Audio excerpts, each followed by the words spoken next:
They'd be like, Donnell, how much do you love hip hop?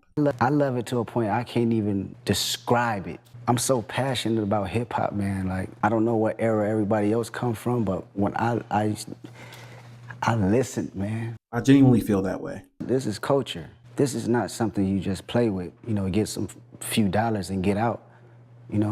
People live their lives to this music. I've gotten a lot of new followers since I started covering the cultural reset in hip-hop surrounding Kendrick Lamar and Drake. And if you're new here, you may not know that I'm a public theologian. And part of what I do is I help people to rethink, reimagine, rebuild an understanding of spiritual practice and beliefs that reduces harm to themselves and to other people. But if you think my content around hip-hop music is somehow a deviation from what I've been doing, then you might not have been following very closely, or you may just be new here. 3 years ago, I finished my graduate degree in religious studies. Hey, guess what came in the mail? Guess what came in the mail? We here.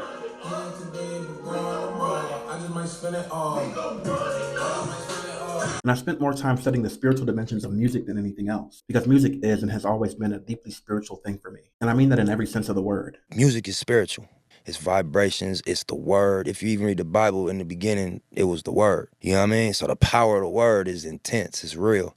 So to try to make music and separate it from a spiritual thing, I don't think it's possible. To think it's not spiritual, I think it's being like, you're not thinking about it long enough. This ain't entertainment. This focus on the slave ship. These songs just the spirituals. I swam against the waves with it. Ended up on shore. I think of how my ancestors gathered around drums for spiritual ceremonies, and fast forward to a young me gathering my people around as I turned the lunchroom table into my own kind of drums using my hands and writing utensils. A ritual that gave people the freedom to express themselves freely. And Chance the Rapper kind of talks about this on his new song, Buried Alive. Arms, I made a beat with my elbow first, then my fist started knocking like the bell don't work. And my palm was the pen from that one fable, the old legendary story of the lunch table. Then I kicked the... That's both deeply spiritual and deeply African to me. But growing up, I only saw the spiritual or sacred label applied to certain kinds of music. And my growth and matriculation from a fan of hip-hop to the kid beating on the lunchroom table, to writing rhymes, to rapping, to recording and performing music, to doing research and contributing to the hard data of hip-hop, to the scholarship of hip-hop with a thesis that has distinction on it. I would cry right now, but I already cried about this on here. Hello, Donnell. Yes. I want to say congratulations. You passed your defense of your paper. You acquitted yourself so well. We decided that you warrant a distinction. We didn't give you a distinction. You warranted it. So my binding came in for my thesis. Whew, this means a lot. It means a lot to me. We have come treading our path through the blood of the slaughtered. Rap has always been a scholastic pursuit for me. I learned how to rap in school. That's where I honed my skill sets. That's where I learned everything that I do now. It's always been in a school environment. And the proof is kind of in the pudding. So for me, this makes perfect sense, that I would be back in a school environment teaching, because I learned this craft at a school, at my high school. Hip-hop culture was essential to my growth as a critical thinker, as someone who called out the harms in systems.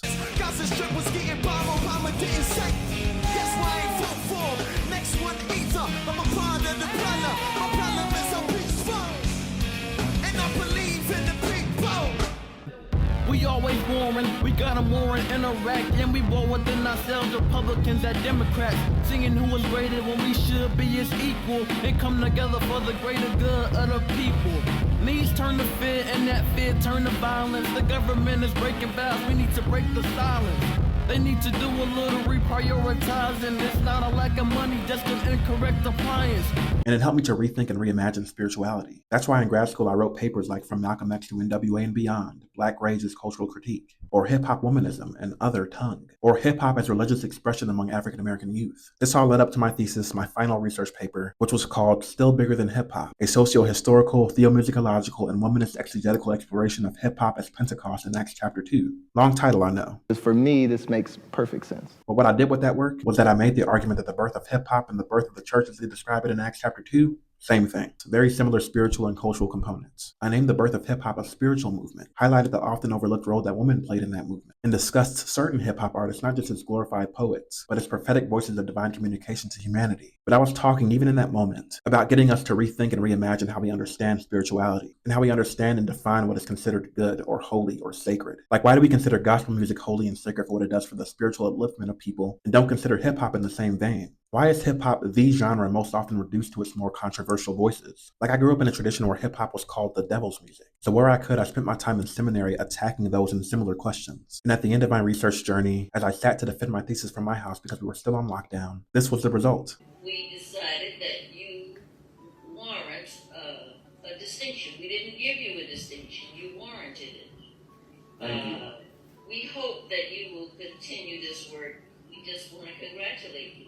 Congratulations, sir. Also, I just want to throw this out there that I thoroughly enjoyed reading your work. So please keep writing. Everything was just supportive and substantive, and it mattered. And I just thank you. Thank you. Really enjoyed your read. Thank you. That means a lot. Take a look at road. I will. She was off today. She listened to the whole thing. I say all that to say I'll still be making my usual content, of course. And to everyone who's been asking to read my thesis, I'm actively working on reimagining that work for my first book, which I'll be sharing more with you all later. But just know that for me, all the work I do here is connected. So if you see me breaking down hip-hop lyrics or being excited about a drop, please remember this is not just entertainment for me. This is not a distraction. This is culture. I wouldn't be who I am without this culture. Love and liberation to you all, and as always, like and follow for more content.